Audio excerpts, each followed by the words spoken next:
Pozdravljeni. Smo se kdaj vprašali, ali vprašanja dejansko vodijo nekam ali nas vodijo v slepo ulico?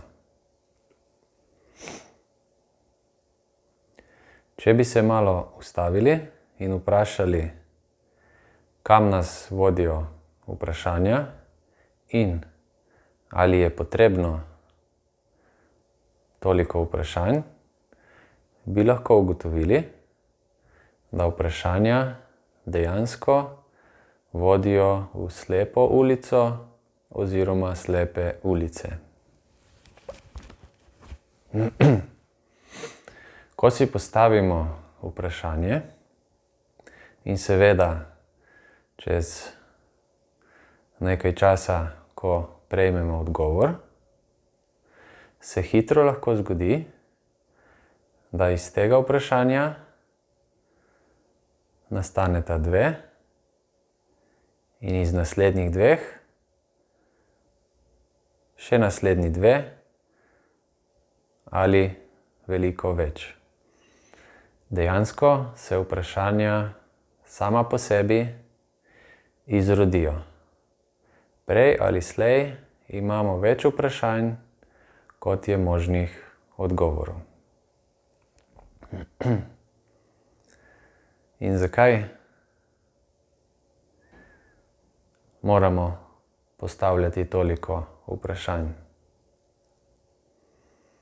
Zakaj ne bi raje se malo ustavili, prizemljili in dejansko prisluhnili toku življenja?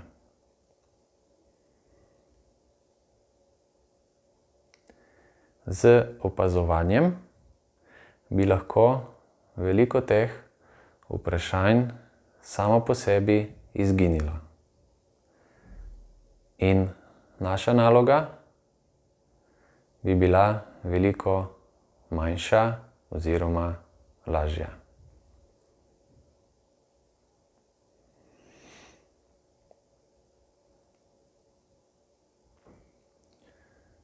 Od vseh vprašanj, ki si jih postavljamo, je morda samo eno tisto pravo.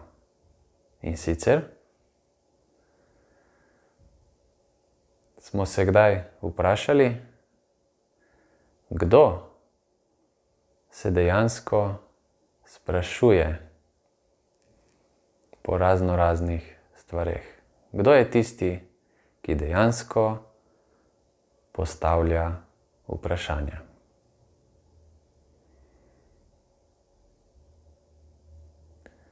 Kaj pa, če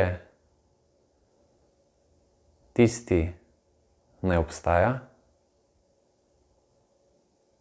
in namesto, da v polnosti živimo življenje, ki nam je bilo naklonjeno, podarjeno, se po nepotrebnem ukvarjamo z nepotrebnimi vprašanji.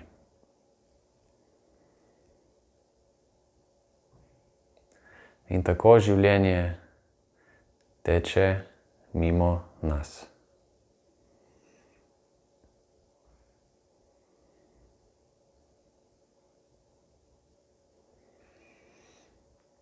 Kaj pa, če res tisti, ko se sprašuje po vsem živem, dejansko ne obstaja in je samo naša identiteta oziroma osebnost, ki smo jo sami zgradili in dejansko nima nobene vrednosti v tem svetu. Pa ne samo to,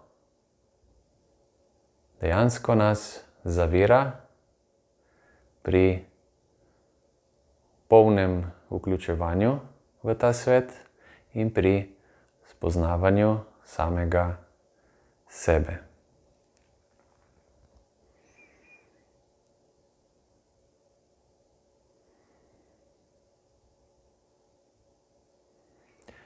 Vsakič, ko si postavimo vprašanje, bi bilo pametno, da smo pozorni, kdo si dejansko to vprašanje postavlja, in če želimo ta tok vprašanj oklestiti ali celo zaključiti, se je dobro vprašati,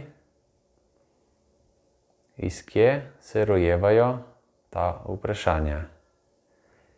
In ko odpravimo ta vzrok ali vzroke, bo teh vprašanj vedno manj in s tem tudi ta naša namišljena identiteta bo postajala vse manjša, dokler se nekega dne ne bo razblinila. In s tem se bomo mi sami,